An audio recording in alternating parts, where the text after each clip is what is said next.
Guys, my name is Adnan Khan and welcome back to my YouTube channel. So guys, आज की इस video में हम बात करने वाले हैं लीवर की ब्लड सप्लाई के बारे में। तो आज की हमारी हेडिंग होने वाली है ब्लड सप्लाई। हम आज की इस वीडियो में ब्लड सप्लाई के बारे में जानेंगे, वीनस ड्रेनेज के बारे में और नर्व सप्लाई ऑफ लीवर। ठीक है, तो स्टार्ट करते हैं ब्लड सप्लाई से।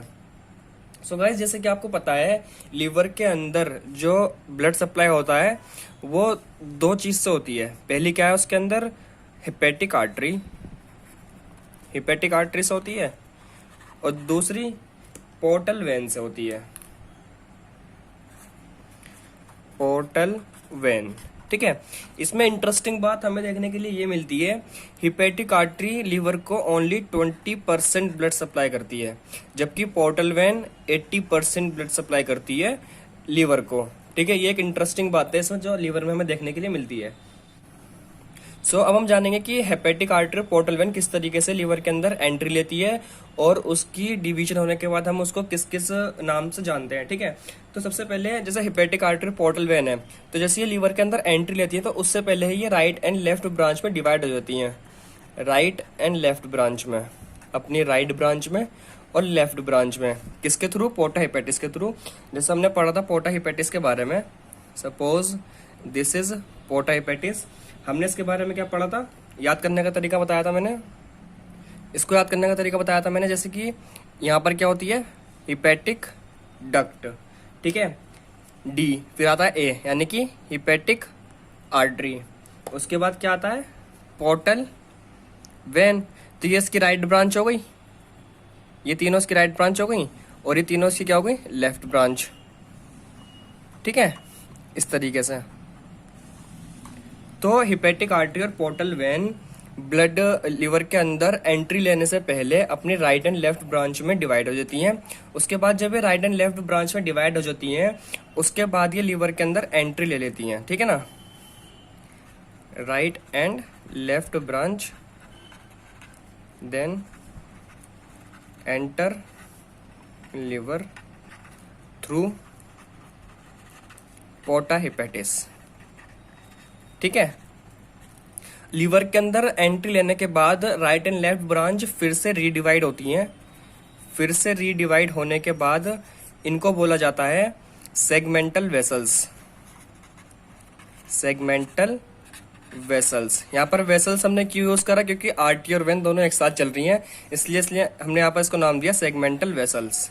ठीक है, अब सेगमेंटल वेसल्स फिर से रीडिवाइड होती हैं। फर्दर डिवाइड होने के बाद इनको बोलते हैं हम इंटर लोब्यूलर वेसल्स। फिर क्या बोलेंगे इसको हम, इंटरलोब्यूलर वेसल्स। और इंटरलोब्यूलर वेसल्स एंटर हो जाती हैं हिपेटिक सिन्यूसोइड के अंदर। हिपेटिक सिन्यूसोइड्स। अब हिपेटिक सिन्यूसोइड क्या होता है, हिपेटिक सिन्यूसोइड के अंदर से ब्लड लीक होता है और हिपेटिक सेल्स तक पहुंचता है। हिपेटिक सेल्स उस ब्लड के ऊपर फिर काम करते हैं। अगर उनको एल्ब्यूमिन ग्लोबुलिन का फॉर्मेशन करना होता है तो फॉर्मेशन करते हैं, या फिर कोई टॉक्सिन्स आता है तो टॉक्सिन्स को डिटॉक्सिफाई करते हैं। ये सब काम करते हैं। ठीक है ना, उसके बाद फिर ब्लड वापस चला जाता है सेंट्रल वेन के अंदर। फिर सेंट्रल वेन के अंदर से अंदर जाने के बाद फिर ब्लड जाता है इंटर लोब्यूलर वेन के अंदर। ठीक है ना, फिर इंटरलोब्यूलर वेन बहुत सारी होती हैं, फिर वो आपस में यूनाइट होती हैं और यूनाइट होकर वो बनाती हैं सब लोब्यूलर वेन।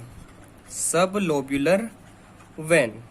ठीक है, अब सब लोब्यूलर वेन यूनाइट होने के बाद बनाती हैं हिपेटिक वेन। ठीक है, हिपेटिक वेन लीवर से बाहर आ जाती है और डायरेक्टली ब्लड को ड्रेन करती है इंफीरियर वेना केवा के अंदर। ठीक है ना, तो ये हो गया इसका venous drainage. This is venous drainage of liver. और ये क्या पढ़ा हमने, blood supply of liver. This is blood supply. एक बार फिर से इस चीज को रिवाइज करते हैं। देखो, लीवर की जो सप्लाई होती है ब्लड की वो हिपेटिक आर्टरी से 20% होती है, पोर्टल वेन से 80% होती है।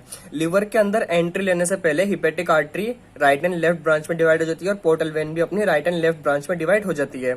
डिवाइड होने के बाद ये लीवर के अंदर एंट्री लेते हैं, उसके बाद ये फिर से रीडिवाइड होते हैं और बनाते हैं सेगमेंटल वेसल्स। सेगमेंटल वेसल्स फिर से रीडिवाइड होकर बनाती है इंटरलोब्युलर वेसल्स। इंटरलोब्युलर वेसल्स डायरेक्टली एंटर करती है हिपेटिक सिनुसॉइड के अंदर। हिपेटिक सिनुसॉइड के अंदर ब्लड लीक होता है, वहां पर हिपेटिक सेल्स प्रेजेंट होते हैं।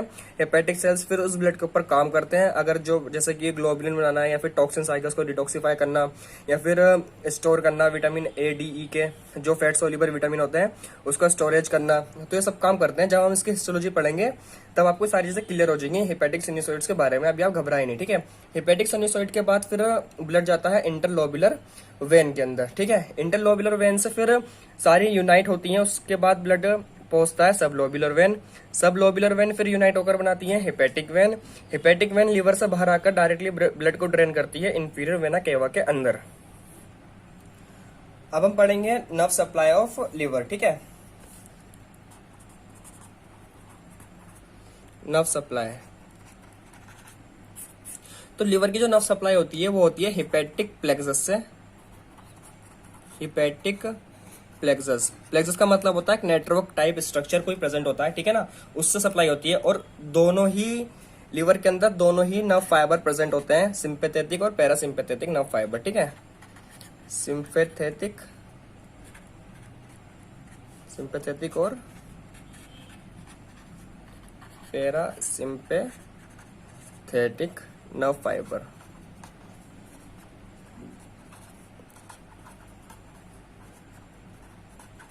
तो लीवर की जो नर्व सप्लाई होती है वो दोनों से होती है, सिंपैथेटिक नर्व फाइबर से भी, पैरासिम्पैथेटिक नर्व फाइबर से भी। ये दोनों क्या करते हैं, एक नेटवर्क टाइप स्ट्रक्चर बनाते हैं, जो कि इसको हम बोलते हैं hepatic plexus. Okay, so guys आज की वीडियो में सिर्फ इतना ही। इसके नेक्स्ट वीडियो में हम बात करेंगे हेपेटिक सेगमेंट्स की, जिसको हम फिजियोलॉजिकल लोब ऑफ लीवर भी कहते हैं।